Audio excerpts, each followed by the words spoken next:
17, it was a very good year. It was a very good year. When I was 44, it was a very good year.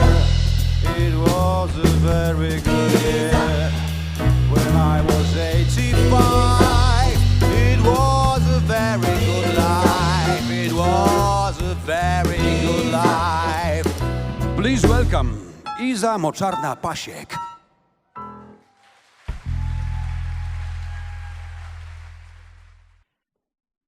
I am a magician.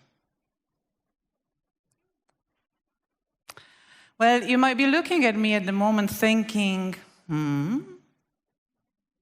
is that really very much that this middle-aged woman shares with, say, David Copperfield? And you're perfectly right, there isn't. There are a lot of things that differ us. Sex and gender, for a start. Well, and those would be the key factors in the way we perform our magic. I'm not in the possession of the beautiful, radiant, dazzling smile that David Copperfield has, that I believe opens a lot of doors.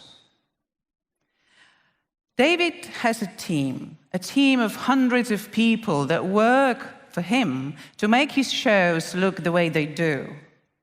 I don't. I work on my own. I sometimes invite people to join me, but I'm a lonely wolf, or a she-wolf, as I should have said.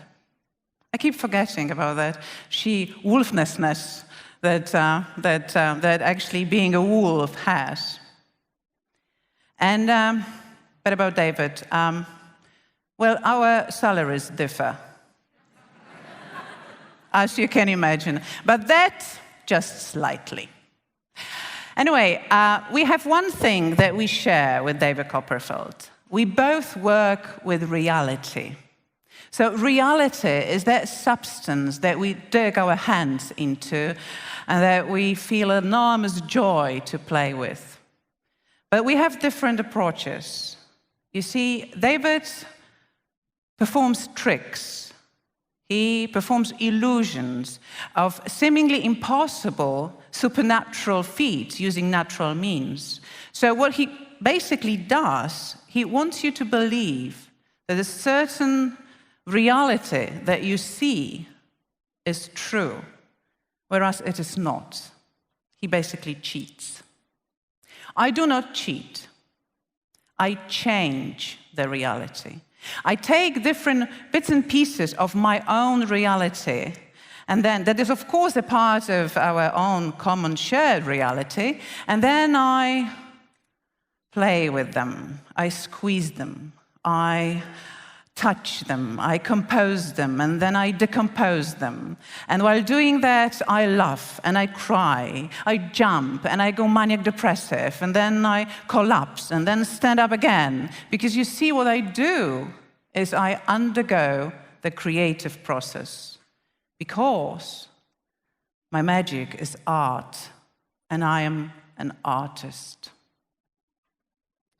And the reality that I want to talk to you about, my reality that I want to talk to you about, is the reality of 2014. And there was an extremely painful reality for me, not inviting whatsoever. My father was on his deathbed. He had been sick for a long time, and we knew that those were just the last moments that we had with him before he would make that transition. And because my father was dying, my mother was going absolutely fundamental. She was going right-wing. She became extremely religious, and as you know, it was not possible to make any reasonable conversation with her. Well, my husband at that time was going through a middle-life crisis. And the only thing I could do at that time was to pray for him not to spend our lifetime savings on a new Porsche or on some sort of sex industry workers twice younger than himself. Well, my daughter Being a daughter of a fighting feminist obliges you to make your own personal, very grounded, independent decisions. And this is what she did. At the age of 9, she decided that the ideal of femininity that she would strive for was Barbie.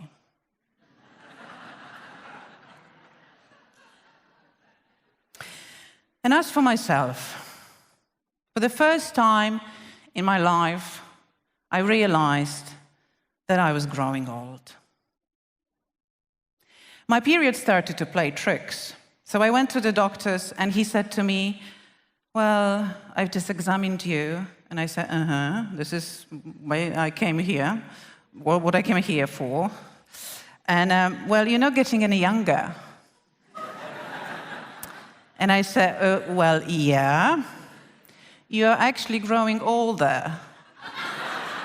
And I said, well, yeah, because you see, what you have is what we call premenopausal syndrome. And I was like, what? Well, I am only 44. Menopausal? Well, he says, you know, it can last 5. It can last 10, sometimes 15 years. But this is what it is. It's a premenopausal syndrome. And I was like, oh my God, what does it mean to be old? I don't really know what it means to be an old woman. What is it? I had nobody to talk to. I had nobody to turn to. My mother was in her oblivious state of being. And I had no grannies, both of them gone. I had no women to talk to. Because you see, when you're a woman, there are 2 transition moments in your life. The first one is when you get your period. And when you become a woman, from a girl you turn into a woman. And then the other one is when you stop having it. And from a woman you turn into a granny. Well, an old woman, I don't know. I didn't know. What kind of a... Think about your grandmothers. Think about old women. Think about your grannies, grandmothers. Like, who are they? Do you see them as women? Are they women to you? Women with their own femininity, with their own incredible complexity, with their own creativity, sensuality, and dare I say, sexuality. Or are there some sort of entities being left in limbo, neither here nor there? I didn't know. And with all those fears and doubts and everything in my mind, I was really in a state of panic.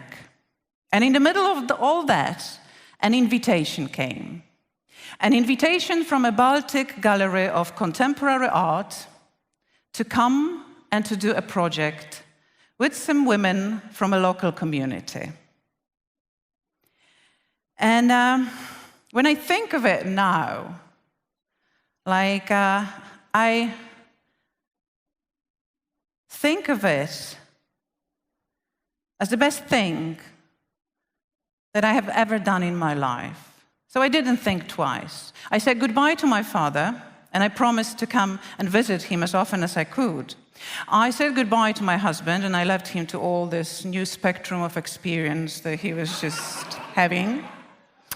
I took my daughter and a stash of Barbie dolls and 2 suitcases, and off I went.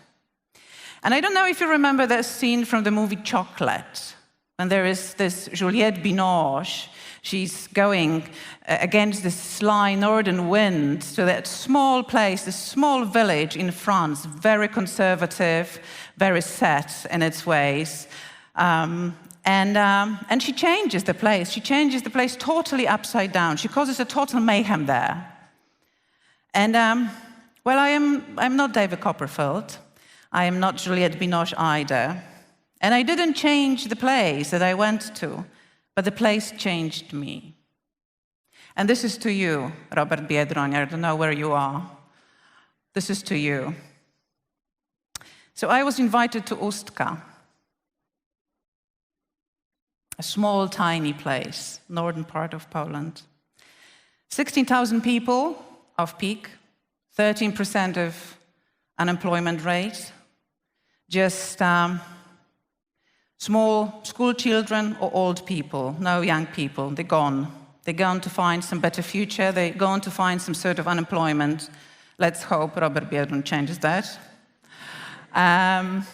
So that place, and the church tower as the highest point of reference, both in physical as well as metaphorical sense, as you can imagine, in a place like that. So what I wanted to do there, I wanted to meet people, and I wanted to meet women, and I wanted to meet old women. So I started to knock from door to door, telling women, inviting women to come with me and to look at femininity, to look and to tell me, to exchange, to do certain things together and to be together in that space of heart that I believe women can create together. And I would like you to meet my friends, my mothers, my grandmothers, my sisters, and my absolute best project workers. Well, this is Stasia. Stasia was the oldest in our group, 76 years old. An ex-wife of a general who never withdrew from using physical violence at home. Sometimes went drunk for about 3 weeks in a row, coming totally pissed back home to his wife and young children. And when she stood up to him, finally, and she looked straight into his eyes, and she said, "I'm going to divorce you." He said, "You? You'll never be bold enough. You're just a woman." Well, she did. She did. First in her family, first in generations. And you have to remember that being divorced at that time was living with a stigma that Stasia had to live with. That's Krysia, 74 years old. She was taught to be a very reasonable, a very respectable member of the society. She always had to satisfy her parents' needs because she had to be a good girl. So she became an engineer. She went to study science, although she had no interest in science whatsoever. She became an engineer. She worked as an engineer, was very good at it, but she gave it no heart. Only when she retired, she got back to the passion of her life, that was painting. She started to learn how to paint. She went to study painting, and she became fantastic at it. And now she is a teacher, and she teaches painting to other women. Zosia, 73 years old. Zosia wanted to be a circus artist. But what kind of a job is that? Well, when she said that to her mother, the mother was, "Excuse me? You're the oldest, you're the sister, you have 4 younger brothers, you're going to look after your brothers, and this is what you're going to do. You're not going to be a circus artist." So when she fulfilled her duties as a daughter, and as a sister, and as a wife, and as a mother, she started to do yoga. She started to do yoga when she was 63. And she became fantastic at it. And it was incredible to see how her body reaches the sky. This 73-year-old lady doing splits, headstands, handstands. Sky is the limit. Halinka. Well, the only feminine identity that Halinka knew for a very long time was that one of a mother. She was a mother. She was a mother because she became a widow at a very young age, and she was left with 2 sons. So she had to be everything to them. She was a mother and a father and a caretaker. and the breadwinner, and the teacher and the friend. But there was only one thing that Halinka forgot. She totally forgot about herself. And when she turned 60, she was like, where am I? Where have I been? I'm 60 years old. Where is it all gone? So she started to squeeze life. And this is what she's doing right now. She squeezes life and takes everything out of it, trying to take all experience that life gives her and bring it together straight into her heart. Irena, the youngest in our group, she was expected to be a boy. So when she was born a girl, there was a bit of a surprise here, as you can imagine, of course. Well, she was expected to be a boy, so much so that for about 10 first years of her life, her parents called her using the masculine equivalent of her name. They called her Irek instead of Irka. And, so she was a boy. She played with the boys. She thought girls were totally stupid. There was nothing interesting to talk to girls about. She climbed trees, played football and everything. And only when she turned 40, she said, well, excuse me, I think I'm kind of a woman. Well, unless I do something, I go schizophrenic. So she started to regain her femininity. She started to experience her femininity and trying to learn what it really means to be a woman. So, those were the women that I met when I went to Ustka.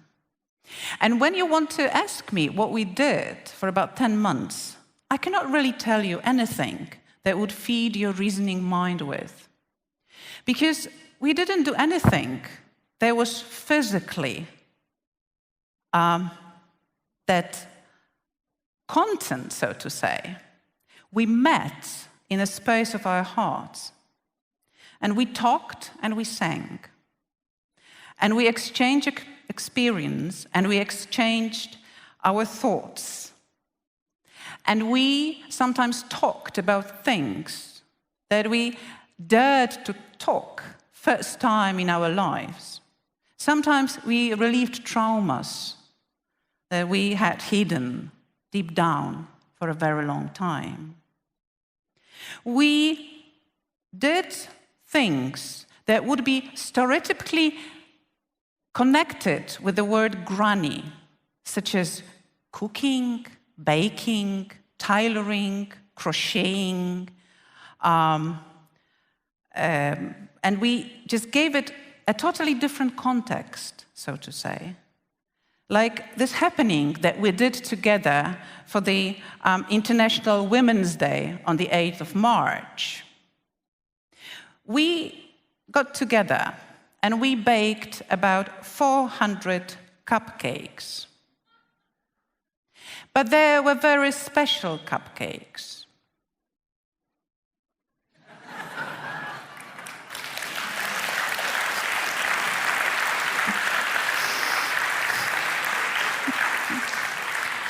Well, we baked about 400 little vaginas.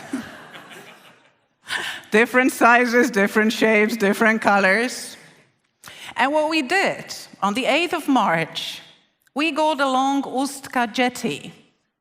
And we offered those beautiful cupcakes to people, passers-by, telling them, come on, have a little vagina for the International Women's Day.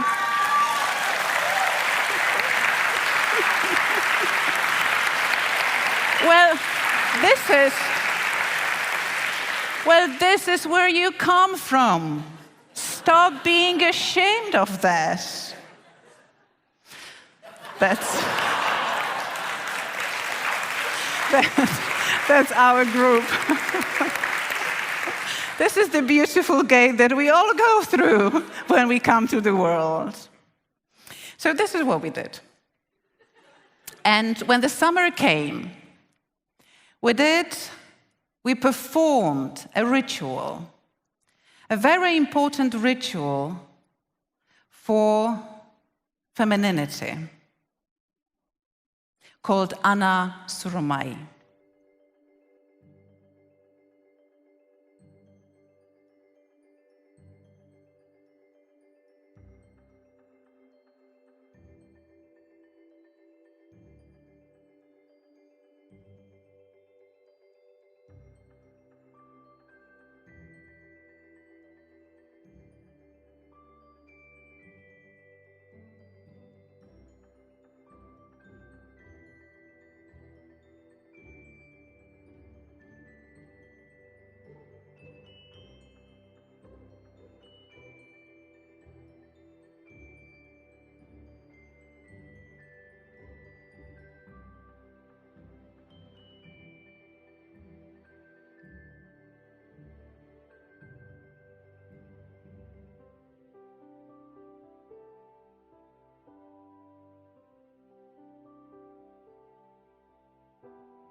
Well, if you ask me what old age is, I still cannot tell you. And it's not because I don't know. It's because I don't know how to squeeze this huge, vast experience into such a small entity. But there's one thing that I know. I am not afraid of it anymore. Thank you.